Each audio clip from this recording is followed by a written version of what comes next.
ఏదైతే నిన్న మంత్రి గారి భార్య ఇవాళ ఎమ్మెల్యే కొలికిపూడికి సంబంధించి బాధితులకు సత్వర న్యాయం పేరుతో ఎన్టీఆర్ జిల్లా తిరువూరు ఎమ్మెల్యే కొలికిపూడి శ్రీనివాసరావు ప్రదర్శించిన అత్యుత్సాహం ఉద్రిక్తతకు దారితీసింది. జాతీయ రహదారిపై ట్రాఫిక్ స్తంభించింది. పోలీసులు ఎమ్మెల్యేకి నచ్చచెప్పేందుకు ప్రయత్నించారు.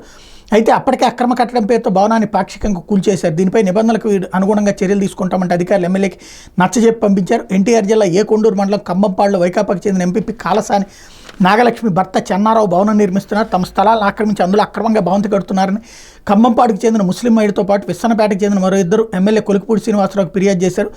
ఆదివారం కంబంపాడుకు వచ్చిన ఎమ్మెల్యే ఆ భవనాన్ని పరిశీలించారు. అది అక్రమ నిర్మాణమని భావించిన ఆయన వాటిని తొలగించి బాధితులకు స్థలం అప్పగించాలని ఆదేశించారు. అధికారులు తొలగించకపోతే తానే కూల్చేస్తానని ఫేస్బుక్లో పోస్ట్ పెట్టారు.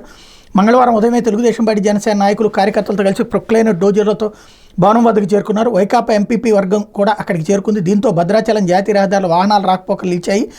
ఆక్రమణ తొలగించే వరకు అక్కడి నుంచి కదలని ఎమ్మెల్యే తన వాహనంపైకి ఎక్కి కూర్చున్నారు. కూల్చివేత చర్యలు మైలవరం ఏసీపీ మురళీమోహన్ అడ్డుకునేందుకు ప్రయత్నించారు. కట్టడం కూల్చవద్దని సర్వే చేసి ఆక్రమణలో తొలగిస్తామని అధికారులు చెప్పినా వినకుండా ఎమ్మెల్యే మొండిగా ముందుకెళ్లారు. బాధితులకు తక్షణ న్యాయం జరగాలంటూ అత్యుత్సాహాన్ని ప్రదర్శించారు.